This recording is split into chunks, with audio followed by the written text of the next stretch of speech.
दोस्तों नमस्कार, मैं हूं आपका दोस्त। आज फिर आपके लिए लेके आया हूं बैंकिंग से रिलेटेड फॉर्म्स।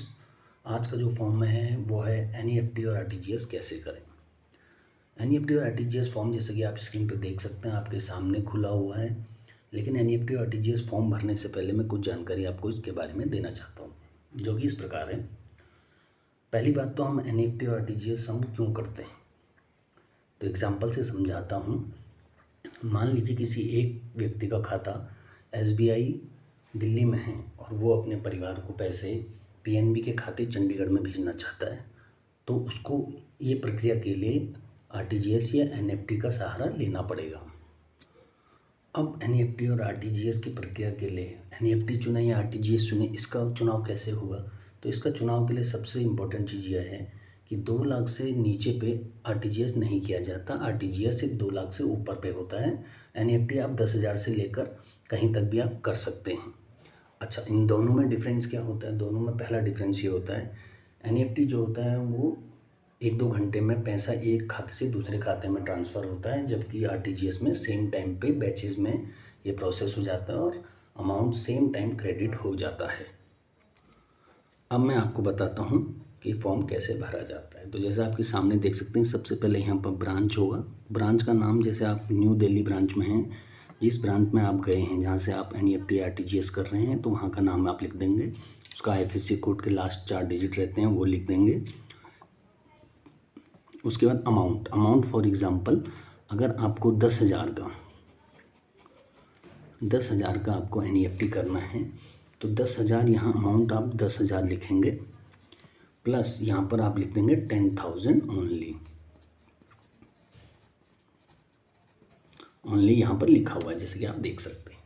डिबेटिंग माई या our account number. Debiting my account मतलब जिस खाते से ये पैसे काटने हैं, जिसका आप चेक लेके गए। फॉर एग्जांपल मैं बता देता हूँ कि उसका नंबर है 10101510 एक्सेट्रा एक्सेट्रा जेड, मतलब 2। तो यहाँ पर अकाउंट नंबर यहाँ पर दे जाएंगे। वे ऑफ यहाँ पर लिखा हुआ, मतलब किस तरीके से transfer, only NEFT, cash only NEFT, ये लिखा हुआ, पर ऐसे नहीं होता है। चेक एनईएफटी आरटीजीएस या कौन सा, तो यहाँ एनईएफटी है तो एनईएफटी पे टिक मारेंगे। चेक नंबर, जो चेक आप लेके गए, फॉर एग्जांपल उसका नंबर है 235216, 6 डिजिट का एक नंबर होता है जो चेक नंबर होता है। चेक नंबर के साथ चेक की डेट, फॉर एग्जांपल आपने चेक की आज काटा हुआ है, आज मतलब 1 जनवरी को, तो यहाँ पर आप 1 जनवरी 2024 लिखेंगे। अब ये आपने अमाउंट है। Name of beneficiary. अभी एनईएफटी और आरटीजीएस फॉर्म भरते हुए सबसे इंपॉर्टेंट चीज़ और सबसे बड़ी गलतियाँ जहाँ पर लोग करते हैं वो मैं आपको बताता हूँ। तो जो सबसे बड़ी गलती लोग करते हैं वो है बेनिफिशियरी नेम, और जो अदर बैंक है जिसमें कि खाता ट्रांसफ़र, पैसे ट्रांसफ़र करने हैं, उसका जो अकाउंट नंबर होता है वो।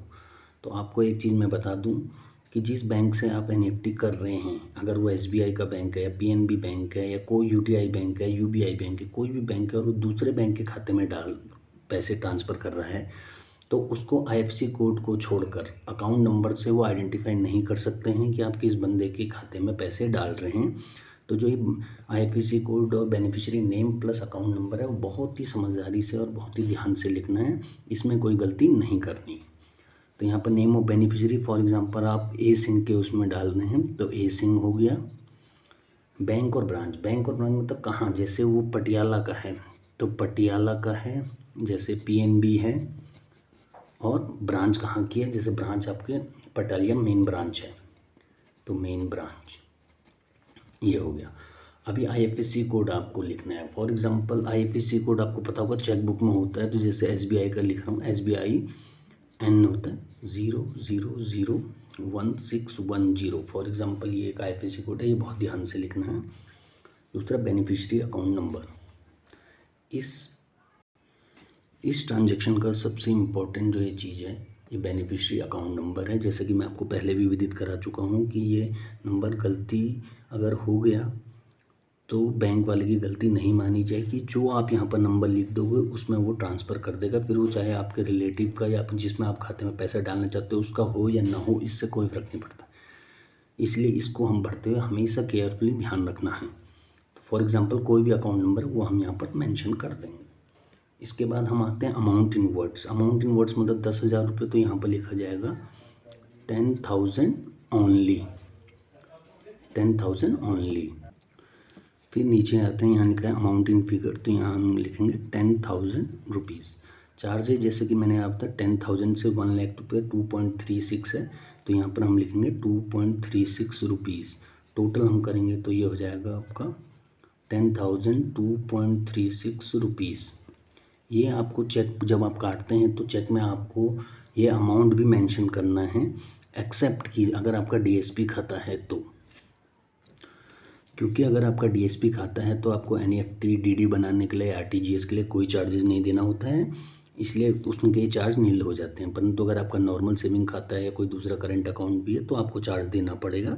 वो डिपेंड करता है आप कितना है। चार्जेस आप पहले बैंक से पूछ लीजिएगा, उसके बाद ही चार्ज भर के चेक काटिएगा। इसके बाद name of applicant, for example आपका नाम बी सिंह है तो आप यहाँ पर बी सिंह लिखेंगे। उसके एड्रेस जो आपका लोकल एड्रेस है वो आप यहाँ पर मेंशन करेंगे। मोबाइल नंबर फॉर एग्जांपल 90101110 जो भी है मोबाइल नंबर होगा। यूटीआर नंबर जो ये आप देख रहे हैं, जो ये यूटीआर नंबर, ये जो यूटीआर नंबर आप देख रहे हैं, यूटीआर नंबर का मतलब होता है यूनिफॉर्म ट्रांजैक्शन रेफरेंस नंबर। ये यूटीआर नंबर ही वो नंबर है जो कि बैंक से आपको मिलेगा जब आपका एनईएफटी पास हो जाएगा। इसी नंबर के थ्रू आप, इसी रेफरेंस के थ्रू आप अपना ट्रांजैक्शन चेक कर सकते हैं। तो ये नंबर हमेशा, ये नंबर जब तक कि आपका चेक वहाँ पहुँच नहीं जाता है, क्लियर नहीं हो जाता, तब तक ये नंबर अपने रेफरेंस के लिए रखिएगा। उसके बाद यहाँ पर आ जाता है सिग्नेचर करने हैं आपको, यहाँ सिग्नेचर करने। अब लेफ्ट साइड का जो ये पोर्शन आप देख रहे हैं ये सेम आपके लिए, ये पर्ची जो यहाँ से लेकर यहाँ तक की है, ये पर्ची आपको दी जाएगी। तो ये लेफ़्ट साइड की जो पर्ची आप देख रही है, लेफ्ट पर्ची जो होती है कस्टमर की रिसिप्ट होती है, इसको संभाल के रखना है अपने पास। तो यहाँ देखेंगे जैसे सेम वही चीज़ें हैं। ब्रांच यहाँ हो गया तो ब्रांच आपको जैसे हमने वहाँ पर न्यू दिल्ली रखना है। डेट जैसे हमने 1 जनवरी 2024 रखी थी वो डालना है। उसका रिसीप्ट अमाउंट जो आपको डालना है, अमाउंट 10,000 का ही डालना है यहाँ पर। फ्रॉम नाम लिखना है अपना। उसके बाद जो भी ये टिक आपने नेफ्ट किया है तो ट्रांसफ़र ओनली नेफ्ट से आपको टिक मारना है। फेवरिंग जो होता है, जो आपने किया है, जैसे आपने ए सिंह के नाम पे किया है तो ए सिंह के नाम पर आपको लिखना है अकाउंट नंबर। अकाउंट नंबर किसका लिखना है? अकाउंट नंबर बेनिफिशियरी का लिखना है। बेनिफिशियरी अकाउंट नंबर मतलब जिस खाते में आप ट्रांसफ़र कर रहे हैं उसका नंबर यहाँ लिखना है, जो कि इनबॉक्स के अंदर हमने लिखा हुआ है। आप देख सकते हैं आईएफएससी कोड उस ब्रांच का जहाँ की आप पैसा भेज रहे हैं। जैसे हमने यहाँ पर लिखा हुआ है ये 1610, ये आपके रेफरेंस के लिए है। एक्चुअली जो डाटा होता है जो कंप्यूटर पे वो लोग फीड करते हैं वो इस राइट्स वाले से करते हैं, पर ये रेफरेंस के लिए और ये सेम होना चाहिए जो आपने उसमें लिखा है। बेनिफिशियरी बैंक और ब्रांच आपको नाम लिखना है, जैसे पटियाला का हमने लिखा है, पटियाला का है। अमाउंट जो हो गया 10,000 है। चार्जेस जैसे हमने 2.36 रुपीज़ किया है। टोटल हमने अमाउंट कर दिया 2.36 हो गया रुपीज़। यहाँ उसमें लिखना है, कैसे लिखना है? 10,002 रुपीज़ एंड 36 पैसा। यूटीआर नंबर जो यहाँ पर दिया गया सेम यूटीआर नंबर यहाँ पर होगा। यहाँ ब्रांच मैनेजर होगा का स्टैम्प और साइन होगा, यहाँ पर कैशियर का साइन और स्टैम्प होगा। ये सब आपको चेक करना। उसका पीछे भी आपको ये फॉर्म देखना, पीछे पे आपका एक फॉर्म में यहाँ पर साइन रहता है, वहाँ पर आपको साइन करना है।